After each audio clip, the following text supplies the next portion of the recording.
സംസ്ഥാനത്തെ ഡാമുകളിൽ ഇപ്പോഴുള്ളത് ആവശ്യമായ കരുതൽ ശേഖരത്തിന്റെ 3 ഇരട്ടിയിലധികം വെള്ളം. ജൂണിൽ മഴ തുടർച്ചയായി പെയ്താൽ സംസ്ഥാനത്തെ ഡാമുകളിൽ 2018-ലേതിന് സമാന സ്ഥിതി ഉണ്ടാകുമെന്നാണ് ആശങ്ക.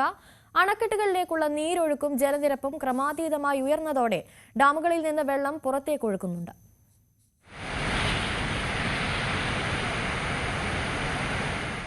കഴിഞ്ഞ 5 ദിവസം തുടർച്ചയായി പെയ്ത മഴയിൽ സംസ്ഥാനത്തെ ഡാമുകളിൽ കരുതൽ ശേഖരത്തിന്റെ 3 ഇരട്ടിയിലധികം വെള്ളമാണ് ഇപ്പോഴുള്ളത്. ഏതാണ്ട് 1500 ദശലക്ഷത്തിലധികം യൂണിറ്റ് വൈദ്യുതി ഉൽപ്പാദിക്കാനുള്ള വെള്ളം ഇപ്പോൾ തന്നെ റിസർവോയറുകളിലുണ്ട്. കാലവർഷം വൈകാനുള്ള സാധ്യത കണക്കിലെടുത്ത് എല്ലാ കാലത്തും മെയ് 31 വരെ 500 മുതൽ 600 ദശലക്ഷം യൂണിറ്റ് വൈദ്യുതി ഉൽപ്പാദിപ്പിക്കാനുള്ള വെള്ളം കരുതലായി സൂക്ഷിക്കാറുണ്ട്. എന്നാൽ കാലവർഷം നേരത്തെ എത്തിയതും പ്രതീക്ഷിച്ചതിൽ കൂടുതൽ മഴ ലഭിച്ചതുമാണ് ഇപ്പോഴത്തെ സാഹചര്യത്തിലേക്ക് നയിച്ചത്. മാത്രമല്ല, വേനലിൽ പ്രതീക്ഷിച്ചത്ര വൈദ്യുതി ഉപയോഗമില്ലാതെ വന്നതും പ്രതിസന്ധിക്ക് കാരണമായി. 14.5% വെള്ളം മാത്രം നിലനിർത്തേണ്ട സ്ഥാനത്ത് ഡാമുകളിൽ നിലവിൽ സംഭരണശേഷിയുടെ 37% വെള്ളമുണ്ട്. ഈ മാസത്തിൽ മുൻകൂട്ടി ജലവൈദ്യുതി ഉൽപ്പാദനം വർദ്ധിപ്പിക്കാൻ KSEBക്ക് കഴിയാതെ പോയതും വലിയ പാളിച്ചയാണ്. വൈദ്യുതി ഉൽപ്പാദനം കുറയുകയും ഡാമുകളിലേക്കുള്ള ഒഴുക്ക് കൂടുകയും ചെയ്തതോടെ ചെറുകിട ഡാമുകൾ തുറന്നുവിട്ടു തുടങ്ങി.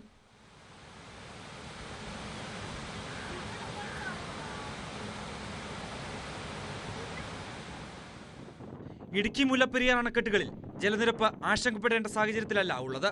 നിലവിൽ സംഭരണശേഷിയുടെ 38.69% വെള്ളമാണ് ഇടുക്കി ഡാമിലുള്ളത്. മുല്ലപ്പെരിയാറിൽ 127.85 അടിയാണ് ജലനിരപ്പ്. എന്നാൽ മറ്റ് ചെറു ഡാമുകളുടെ സ്ഥിതി വ്യത്യസ്തമാണ്. മലങ്കര ഡാമിന്റെ 3 ഷട്ടറുകൾ തുറന്നു. ഇടുക്കി കല്ലാർകുട്ടി ഡാമിലെ 5ഉം പൊന്മുടി പാമ്പള ഡാമുകളിലെ 3 ഷട്ടറുകളും തുറന്നിട്ടുണ്ട്. ഡൈവേർഷൻ ഡാമുകളായ കല്ലാർ, ഇരട്ടയാർ എന്നിവിടങ്ങളിൽ റെഡ് അലേർട്ട് തുടരുകയാണ്. പെരിയാർ, ചിന്നാർ, മൂവാറ്റുപുഴ തുടങ്ങി സംസ്ഥാനത്തെ നിരവധി പുഴകളിൽ ജലവിധാനം ഉയർന്നു.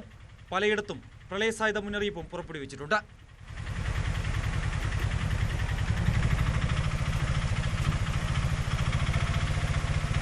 ഈ സാഹചര്യത്തിൽ കനത്ത ജാഗ്രത പുലർത്തണമെന്നാണ് ജില്ലാ ഭരണകൂടങ്ങളുടെ നിർദ്ദേശം.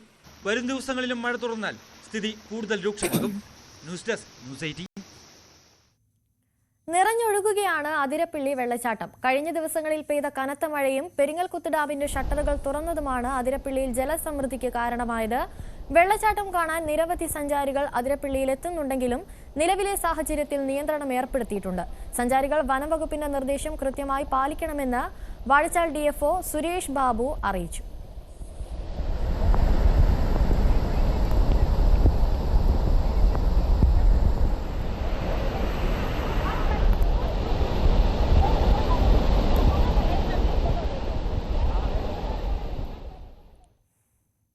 മഴ ശക്തിപ്പെടുന്ന സാഹചര്യത്തിൽ ഇടുക്കിയിൽ വിനോദസഞ്ചാരത്തിന് പൂർണ്ണ നിരോധനം. നിയന്ത്രണം ലംഘിച്ച് നടത്തുന്ന ജീപ്പ് സവാരിയും ജീപ്പ് ട്രക്കിംഗും ഉൾപ്പെടെയുള്ളവയ്ക്കും നിരോധനമുണ്ട്. ഉത്തരവ് ലംഘിക്കുന്നവർക്കെതിരെ കർശന നടപടിയെടുക്കുമെന്ന് ജില്ലാ കളക്ടർ വ്യക്തമാക്കി.